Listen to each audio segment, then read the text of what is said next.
Today we're joined by horror short story writer and vampire romance novelist Jacky Dahlhaus. Jacky is a mother of twins, dogs, and wife to her husband of 25 years.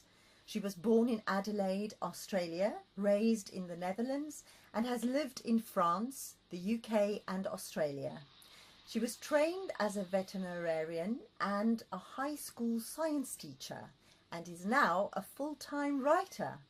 Currently, Jacky lives in a Victorian house in Scotland, from where she pens her stories and novels at a Chippendale desk, no less. Hello, Jacky! Hello, Angelina. Thank you for having me. Oh, it's lovely. Thank you so much for taking time out of your busy writing schedule to join us. It's a pleasure and an honour to chat with you. Thank you so much. Before we start with your interview proper, if you like, I would like very much to ask you, because I saw something that you'd posted on Instagram about an event you had attended where Brian May, who is part of Queen, the band Queen, was also presenting a book, I think. And the reason for my interest, I'll tell you very briefly what it is. I have met Brian several times. The first time I met him was at Buckingham Palace when we were both meeting the Queen. And then I have for years, 9 years, I have been making podcasts and radio programs and vlogs and blogs about a singer called Adam Lambert, and is now their new frontman. So there is a huge fan base who would be very interested to what you have to say about this event you attended. Okay, well, it has nothing to do with music, because it was all about this photographer of the previous century, actually, the century before that, the 19th century, George Washington Wilson, and he was the inventor of stereoscope photography. And I'm actually not sure how Brian May got involved, but he and this other person, Professor Roger Taylor, yes. He actually, together, they made this book Heaven about George Washington Wilson's life. And it was fascinating because Brian May actually explained what stereoscopy actually, how it worked and what it was. And then the professor told us about the photographer's life, and it was fascinating. Oh, good, yes. I think it's because Brian is into photography as well. He's quite known for that, I think. Oh, brilliant. Thank you very much. All right, so let's get on to your stuff now. It was a very well-attended lecture, I must say. Yes, I'm sure. I'm sure there's a lot of Queen fans. I've read Living Like a Vampire, book 1 in your Suckers series, and I loved that you had such a different and surprising take on the usual vampire story. I particularly love the sciencey bit. How did you come up with the idea?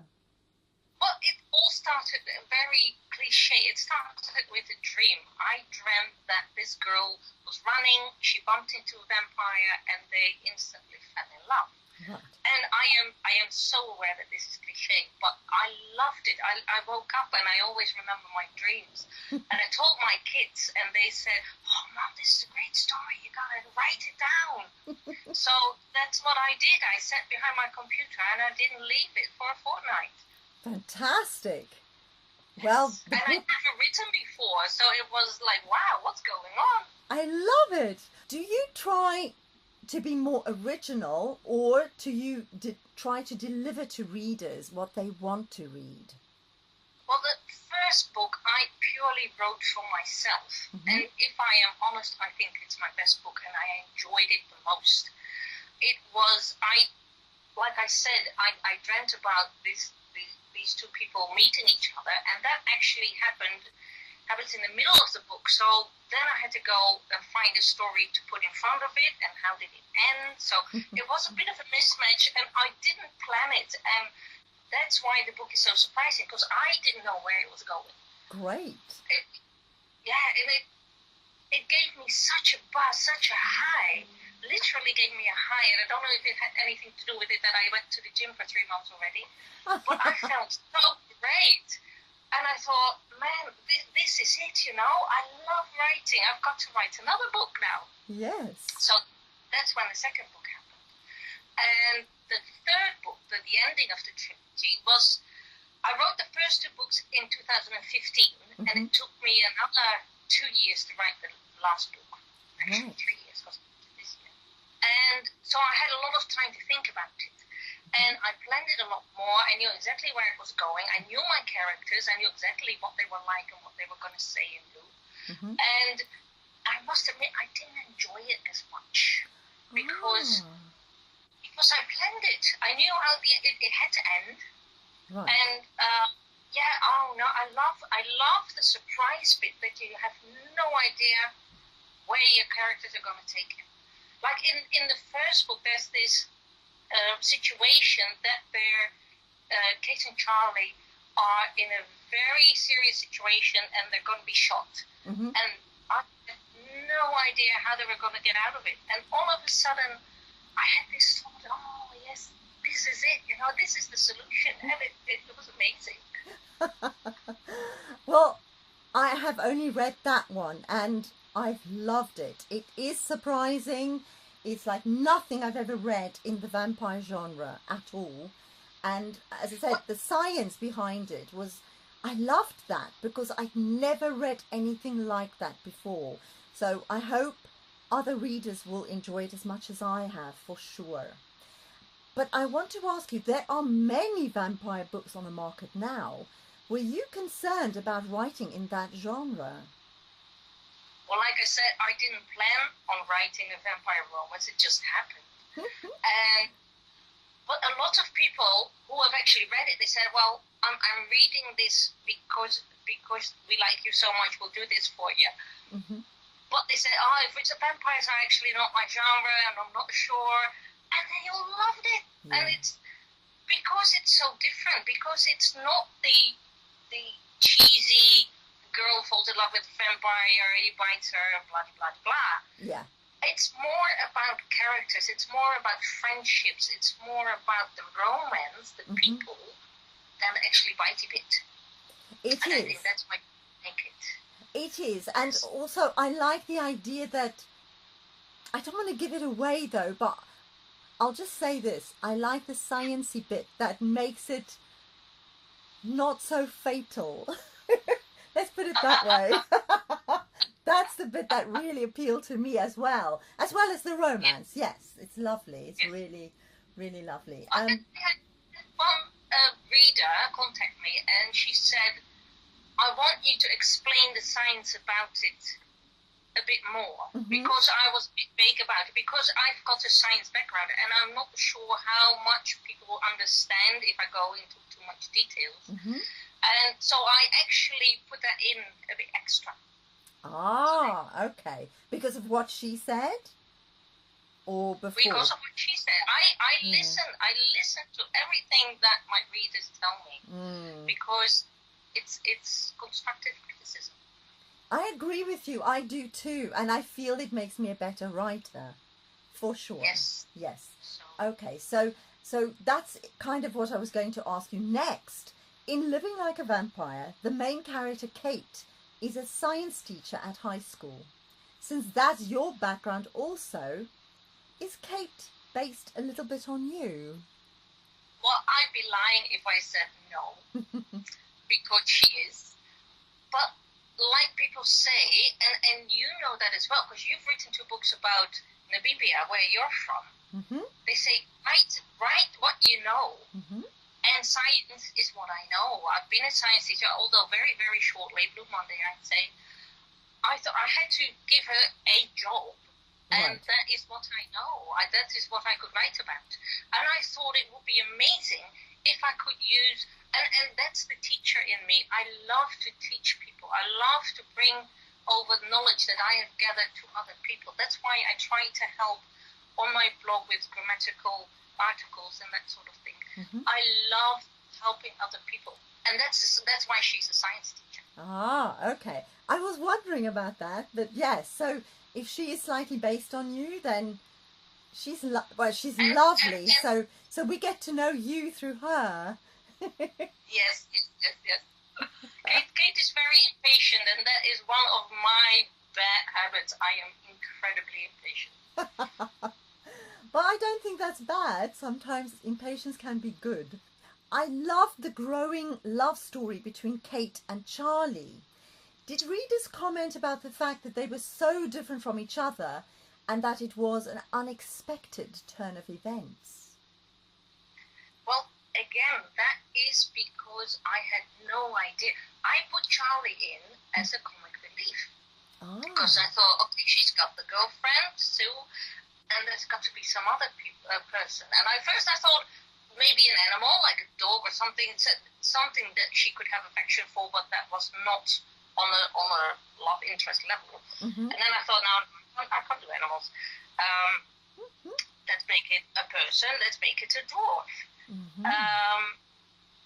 And then, because I started writing about the three of them and the interaction between the three, and I don't know, it just happened. And I thought the relationship between Kate and Charlie is so much more interesting than Caleb, who wasn't there, not in the beginning and not after they met, because then he buggered off. So, yeah, it just happened. I loved it because it was so surprising, and I didn't know how, because at a certain moment, you know that, okay, Charlie is in love with Kate, but how do they connect? Because she's in love with the other guy, you know? Yes. It's like, what do you do? So it was all a big surprise for myself. Oh, I love that. I love that you were surprised by it as well, because I certainly was. And in a very good way. As I said, this book was surprising not only because of the characters and the way it is, but just the whole thing. I've never read a book in the vampire genre like this before, and I am a vampire expert, let me tell you. I love it. I've probably read every vampire book in the world. Yeah. It's very hard to categorize because Amazon is so limited on where you can put it in, and it's like, it's everything. It's got humor, action, love, romance, suspense. It's a bit of thriller, a bit of horror, a bit of humor. Like, where do you put it? I know, and they only give you a few categories that you can use, isn't it? It's a bit, limiting. Okay, so probably like everybody else who's read this novel, I thought the sexy, gorgeous vampire Caleb was going to be the love interest. How did you resist not making him that? You've got to read book 2, darling. Oh, okay. There's more to it, because I mean, there was one girl who mentioned online. She said, "Oh, I just opened this book, and I know she's going to fall in love with him, and blah blah blah blah blah." And I wasn't sure if she was talking about my book, and I thought, well, if it was my book that you opened and talking about, you've got it so wrong, girl. Clearly. Yeah. There is more to Caleb than just what you think. Ah. What is the most challenging aspect of your writing process, would you say? I think the most challenging part, well, I took the last 2 years, after I wrote the first 2 books, I actually studied how to write in English. Not only in English, but to write as a writer, because just writing down what you dream is not calling yourself a writer. That is just dribbling stuff on paper. So the thing I have the most problem with is that English is not my first language. I can relate, because English isn't my first language either, so... Yes. So even though as a Dutch person, I grew up with a lot of English, hearing a lot of English, but not writing English. And writing English is so much different than just talking it. And I had to educate myself in A, how to write properly, B, my books are set in Maine, so I had to all of a sudden write American English, which is a completely different English than the English. Yes. And I had to learn how to write, not just write English, but to write beautifully. And that's still going on. That I don't think I'll never ever stop learning, because it's just there is so much to learn. I don't think I can ever call myself a literary writer, but I do not write to be literary. I write to entertain people, and as long as they love my stories, I'm happy. But yeah, that's the thing I struggle with is that my English trips me up so often. I write things wrong, like lead and led and bold, you know. Yes. You got the bold with an O, with an A, and I have to think all the time, which word is it? Or I get tongue-tied and I know what I want to say, but I can't find the words. Well, I absolutely can completely understand what you mean. I think you've already told us this, but I'll just ask this anyway. How many books are in this series, and how many more to follow? And what are you currently working on? Well, it's a trilogy, but it's got 4 books. Okay. Because the first book I started writing chronologically. You got to make it yourself easy, and I started at the beginning. And then people were saying, like I said, I listened to my readers. They said, "Oh, the first 70 pages were a bit boring," and it's like, well, yeah, I can see why, because that's when the action started. Right. So I had to cut the first 70 pages, and now the book starts where they're actually deciding to run and flee from the vampires. So I had all this text, and I thought, well, it's a shame to just chuck this out. So I thought, I'll make this a prequel, and I'll make it a novel. I'll put some other stuff in about how the virus actually came to be. Right. And when people sign up for my newsletter, and I put a plug in here at jackydahlhaus.com, my homepage, they can sign up for my newsletter, and the first thing they get is my prequel. Excellent. Well, we'll put all your links below the video as well, so people can find you. So there's the thing. Where can readers find your books? Well, let me tell you about what I'm working on what my next novel is going to be. Yes. That is going to be such a fun book, because I've been wanting to write this book for a year now, and I just can't find the time. It's called The Extra, and it's about a girl living in Alaska, small town, Dead Man Town. I actually found a place, because I was looking for a place in Alaska that I could put it, and I found this little area that had a lake called Dead Man Lake. And wow. Perfect. So I just fantasized this little town next to the lake, and it's about this girl. Every year after the first snow has fallen, because it's Alaska, so every year snow falls, they have a community meeting, and the whole town meets up in the school gym, and they have a meeting about community spirit, blah, blah, blah. We've got to take care of each other during the harsh winter. And at that evening, she hears that her boyfriend has been unfaithful to her. Oh. So she storms out. She walks, not thinking, she walks too far, and she's on the ice of the lake, and she goes through, and she drowns. So in the first chapter, she actually dies. So she's saved. Somebody goes into the water. The girl actually that her boyfriend has been unfaithful to with. Oh gosh. She is revived, and when she wakes up, she recognizes everybody except one person, and she says, "Who are you?" And everybody goes like, "Well, this guy's always been here. Why don't you recognize him?" And he's like, "No, I haven't seen him before." So that's what. Oh, intriguing. Very intriguing. Is it going to be a vampire book as well, or no? More paranormal. It's paranormal, because it's going to have vampires, werewolves, zombies, sirens, and witches. Ah, very exciting. I can't wait. Okay, so where can people find your books? My books are on Amazon, obviously. They are nowadays also on Nook, Barnes & Noble, on Kobo. I haven't got them on iTunes yet, but that's my next step.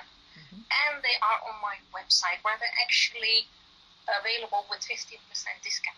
Oh, that's fantastic. Excellent. Yes. Okay, well, I hope people go to your website first. That would be good. How long on average does it take you to complete a novel? Because you said you did the first two in 2015 and then it took you another 2 years to write the next book. So how long on average do you think it would take to finish maybe this one that you're writing now? It depends on what you classify as writing, because the first book was written in 2 weeks. Okay. The second book was written in 4 weeks. Right. But the editing takes a lot longer. Right. So for this next book, I am hoping to find a proper editor. Mm-hmm. And I think the writing itself will probably take about 4 to 6 weeks, because I've done already quite a lot of research. Right. But I still don't know where the story is going, because I want to be surprised in the story, just like in the first book. Good. And so I did my background research. As soon as I've got my Suckers Trilogy books in print, because I've got a book fair in October, so I really need to get that happening. Right. But as soon as that is done, I will start writing, and I hope to have it written, the first draft written before Halloween, send it to the editor, and then I'm probably looking, if I'm realistic, it's probably March next year. Okay. Right. So say it's half year. Okay. Half year for a book. Right. You said something about the book fair in October. Are you talking about the Frankfurt Book Fair? No, I'm actually attending the Darker Side of Fiction in Peterborough. Good to know. If people want to follow you there, Yes. then they can. Yes, excellent. Yes. But Frankfurt is definitely one of my aspirations, because I've heard it's a really big book fair. Yes. I'd love to go. And the London Book Fair. Well, I went to the London Book Fair this year for the first time, and it was exhausting because I decided to go all 3 days of the fair and go from early in the morning to late at night, and I booked loads of things that I wanted to see, loads of people I wanted to meet. I was exhausted. I was completely exhausted afterwards, but it was brilliant, and I will do it again next year for sure. Oh, I hope to see that. Yes, definitely. We'll go together.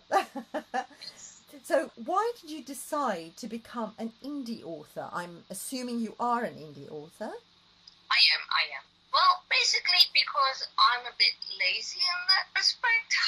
I sent a query letter, the email out to a publisher once, and of course that came back negative. Mm-hmm. And I didn't see the point of trying, because at that point I was still not happy with the quality of my books. Right. That's why I waited so long to get them in print, because I still wasn't happy, and I've been editing. Right. And now I'm really happy with them. Mm-hmm. I put them, I'm getting them into print, and who knows? Is that what you would like to do, or would you prefer to remain an indie author? Because I know quite a lot of indie authors who are extremely successful, but they want to remain indie authors.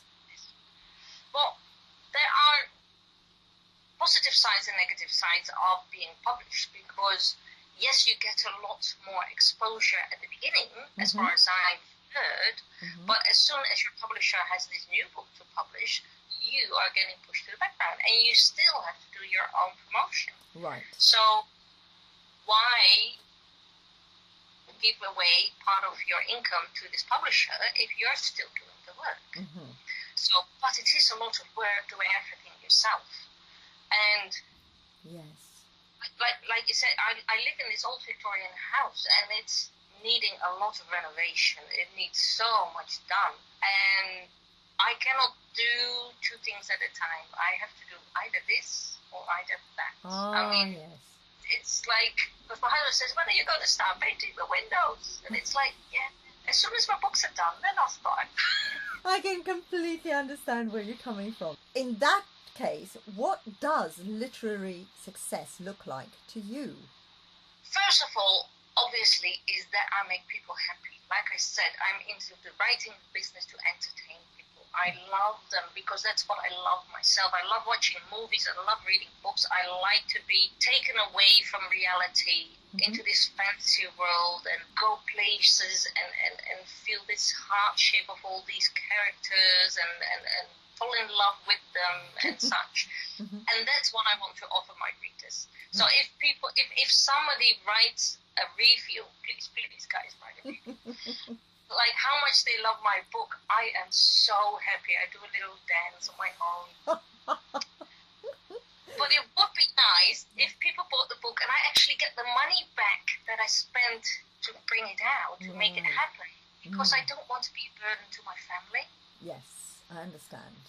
Yes. Because we don't work and my husband brings in the money and it's like, oh, it's not fair. He's got to get it early and I don't. I lay in bed till 9 o'clock. Ah, but then you probably write until very late at night, like I do. No, because I need a lot of sleep. Oh. I'm a person who needs 8 hours of sleep a day. Otherwise, you can wipe me off the floor. You know, it's like no. Our last question, sadly, because it's been so lovely talking to you. What is the most important thing you've learned as a result of your writing journey? The most important thing is that you've got to do what makes you happy. And writing makes me happy. I was in a job in 2009 and it was so stressful. I didn't like it. I didn't like my boss. I didn't like the people I worked with. I got very ill. And that's when I decided, like, life's too short. Life's too short. All this stress, I don't like it, and I'm going to stop work, and I'm going to do whatever I like. And fortunately, I could because my husband could support us. And I've tried all these other hobbies. I did chainmail jewelry. I did taxidermy. I'm not a sewing person or a cooking person. I tried all these weird and wonderful things, and writing was just it for me. Like I said, it gave me such a high, it gave me such a buzz, and it makes me happy. It makes me get out of bed in the morning. And that is what I want other people to have. Do something that you really love, that you are living for. Because if you don't, why do it? I agree. But I feel very privileged that I am able to do that somebody is taking care of me. But yeah, do what you love, because it's wonderful if you do what you love. Make your hobby your work.